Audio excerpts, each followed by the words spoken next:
السلام علیکم ورحمۃ اللہ وبرکاتہ۔ غزوہ موتا کا قصہ۔ حضور صلی اللہ علیہ وسلم نے مختلف بادشاہوں کے پاس تبلیغی دعوت نامے ارسال فرمائے تھے۔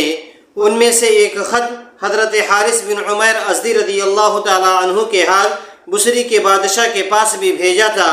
جب یہ موتا پہنچے تو شرجیل غسانی نے، جو قیصر کے حکام میں سے ایک شخص تھا، ان کو قتل کر دیا۔ قاصدوں کا قتل کسی کے نزدیک بھی پسندیدہ نہیں ہے۔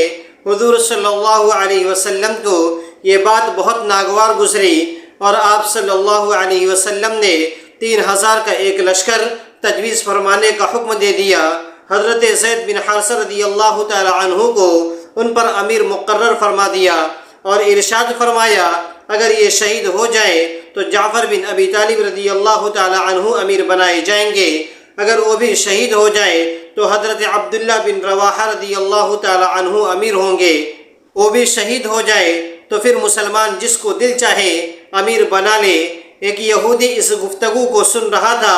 اس نے کہا، یہ تینوں ضرور شہید ہوں گے۔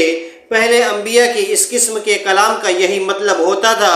حضور صلی اللہ علیہ وسلم نے ایک سفید جھنڈا بنا کر حضرت زید رضی اللہ تعالی عنہ کے حوالے فرما دیا اور خود مع ایک جماعت کے ان حضرات کو رخصت فرمانے تشریف لے گئے۔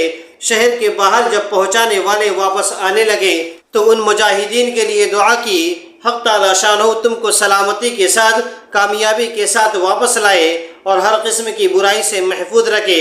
حضرت عبداللہ بن رواحہ رضی اللہ تعالی عنہ نے اس کے جواب میں 3 شعر پڑھے، جس کا مطلب یہ تھا، میں تو اپنے رب سے گناہوں کی مغفرت چاہتا ہوں اور یہ چاہتا ہوں کہ ایک ایسی تلوار ہو جس سے میرے خون کے فوارے چھوٹنے لگے، یا ایک ایسا برچہ ہو جو آنتوں اور کلیجوں کو چیرتا ہوا نکل جائے، اور جب لوگ میری قبر پر گزریں تو یہ کہیں کہ اللہ تجھ غازی کو رشید اور کامیاب کرے۔ واقعی تو رشید اور کامیاب تھا۔ اس کے بعد یہ حضرات روانہ ہو گئے۔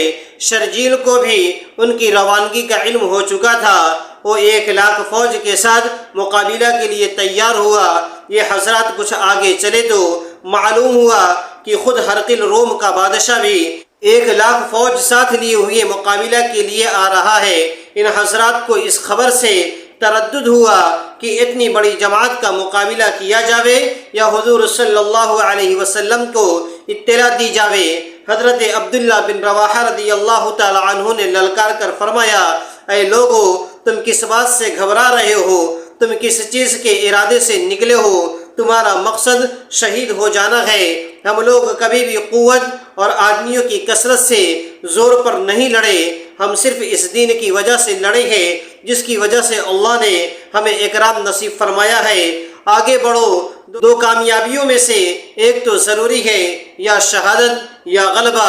یہ سن کر مسلمانوں نے ہمت کی اور آگے بڑھ گئے، حتیٰ کہ موتا پر پہنچ کر لڑائی شروع ہو گئی۔ حضرت زید رضی اللہ تعالی عنہ نے جھنڈا ہاتھ میں لیا اور میدان میں پہنچے۔ گھمسان کی لڑائی شروع ہو چکی تھی۔ شرجیل کا بھائی بھی مارا گیا اور اس کے ساتھی بھاگ گئے۔ خود شرجیل بھی بھاگ کر ایک قلعے میں چھپ گیا اور ہرقل کے پاس مدد کے لیے آدمی بھیجا۔ اس نے تقریباً 2,00,000 کی فوج بھیجی اور لڑائی زور سے ہوتی رہی۔ حضرت زید رضی اللہ تعالی عنہ شہید ہوئے تو حضرت جعفر بن ابی طالب رضی اللہ تعالی عنہ نے جھنڈا لیا اور اپنے گھوڑے کے خود ہی پاؤں کاٹ دیے تاکہ واپسی کا خیال بھی دل میں نہ آئے، اور چند اشعار پڑھے جس کا ترجمہ یہ ہے، اے لوگو، کیا ہی اچھی جنت ہے اور کیا ہی اچھا ہے اس کا قریب ہونا، کتنی بہترین چیز ہے اور کتنا ٹھنڈا ہے اس کا پانی، اور ملک روم کے لوگوں پر عذاب کا وقت آ گیا ہے، مجھ پر بھی لازم ہے کہ میں ان کو ماروں۔ یہ اشعار پڑھے اور اپنے گھوڑے کے پاؤں خود ہی کاٹ چکے تھے کہ واپسی کا خیال بھی دل میں نہ آوے، اور تلوار لے کر کافروں کے مجمع میں گھس گئے۔ امیر ہونے کی وجہ سے جھنڈا بھی انہی کے پاس تھا۔